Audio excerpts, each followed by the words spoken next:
Kate Middleton's cousin connection with her husband, Prince William, may not be common knowledge, but it's not the most surprising thing about her background.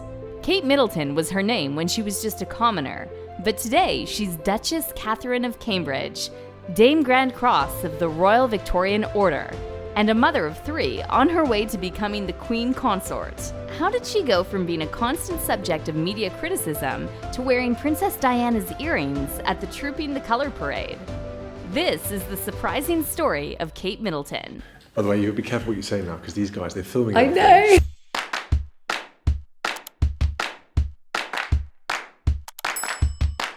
Kate Middleton may not have been born a princess, but she was definitely not a pauper.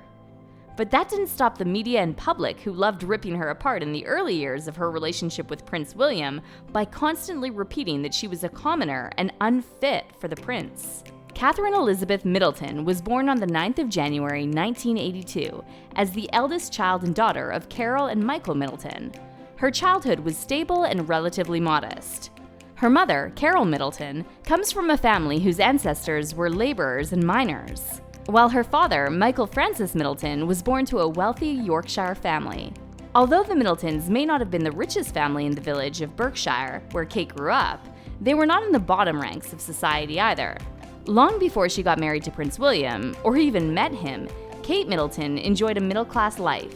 She spent her teenage years at Oak Acre, a $1.5 million property in Buckleberry Village, and she enjoyed private education at very prestigious schools. Kate attended St. Andrew's School in Berkshire, where she was enrolled at the age of 4 before attending Down House, a boarding school in Berkshire where she, unfortunately, had a tough time. Kate left Down House and was enrolled at the prestigious Marlborough College, where she found her love for sports and was a member of the hockey team. She completed her education at Marlborough with A levels in biology, chemistry, and art. Before moving on to university, however, Kate decided to go on a gap year, during which she briefly studied at the British Institute in Florence, joined boat crews for the Round the World Challenge, and participated in a Rayleigh International program in Chile. Interestingly, her future husband had also gone on a gap year and participated in the Chile program that same year, but their trips were 2 weeks apart, so they didn't cross paths until months later. Kate was studying art history at the University of St. Andrews in Scotland and working as a waitress when she met Prince William. When news of the prince's enrollment at the University of St. Andrews got out, a record 50% increase in applications was noticed. You can call that the royal effect. And although there's seemingly no connection between their interest in the same university, Kate was one of the lucky applicants selected to study at the University of St. Andrews in the same year that the prince was attending. They first met in the dormitories, and legend has it that Kate actually curtsied, or at least she tried to, when she first met him. Like all great love stories, Kate and William started out with friendship and that all-too-sweet feeling of not noticing each other or realizing how perfect they were for one another. The two became close friends and went on to become flatmates, sharing a cottage in their second year of university before their relationship became more than friendship. Kate apparently used to help William deal with the women who were always crowding him in hopes of their commoner to princess story. But as time and fate would have it, Kate was only helping her future husband avoid distractions. And the turn from friendship to romance is straight out of the meet-cute scenes in a rom-com. It all started with a bikini. No, really. Kate had participated in a charity fashion show at the University of St. Andrews where she walked the runway as a model. What she wore was the showstopper for Will.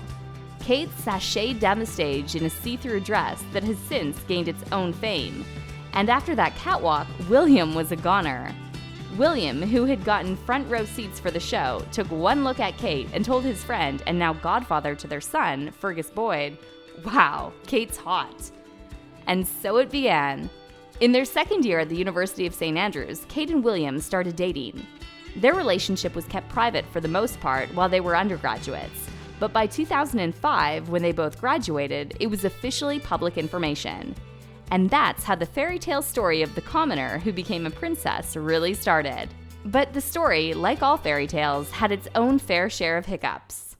In the very beginning of their relationship being public, Kate was under a lot of scrutiny from the press, and as a result, paparazzi were her worst nightmare. They wanted to capture her and her family in the most unflattering angles so that tabloids could publish the most unflattering headlines. And one can only imagine how exhausting it was for the young graduate.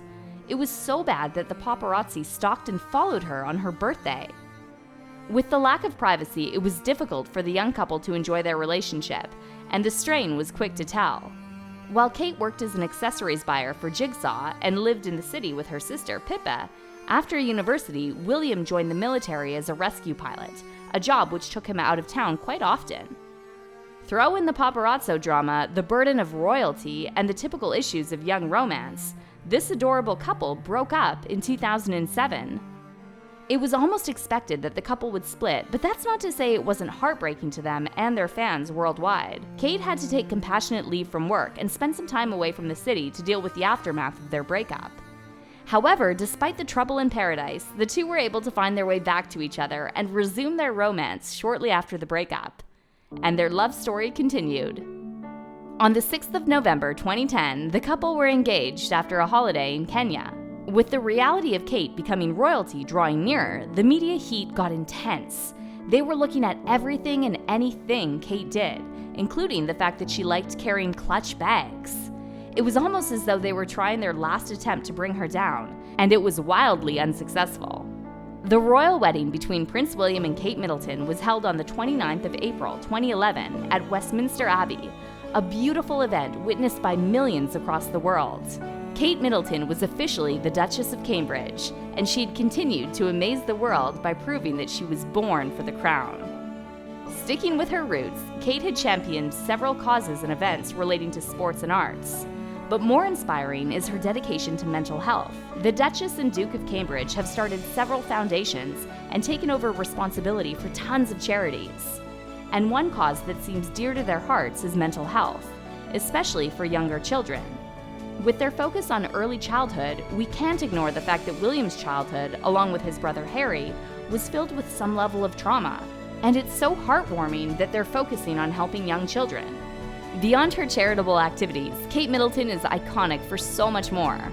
Firstly, and likely because of her fashion background, Kate is a fashion icon with some interesting elements adding to her evolving fashion sense. People have noticed that Kate has been dressing similarly to the Queen's popping, color-blocking style, and she has repeatedly been spotted wearing some iconic pieces of jewelry loaned to her by the Queen, like her show-stopping wedding day accessory, the Cartier Halo Tiara. With the Duke and Duchess of Sussex, Harry and Meghan, stepping down from their royal duties and other incidents in the royal family, Kate and her husband have had to step up and take on more responsibilities.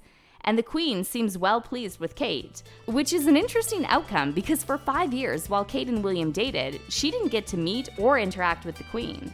But she must have passed whatever tests were necessary for acceptance by Her Royal Majesty, because it almost seems like the Queen is preparing Kate for the role of Queen Consort.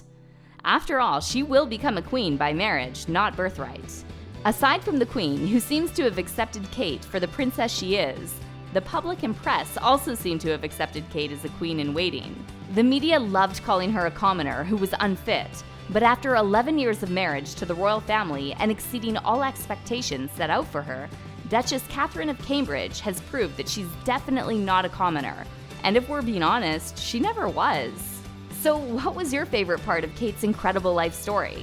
Do you think she's fit for the role of the modern queen? Is she the perfect queen in waiting? Let us know in the comments down below. If you enjoyed this story, feel free to like this video and subscribe to The Chronicle for more inside stories on your favorite celebrities.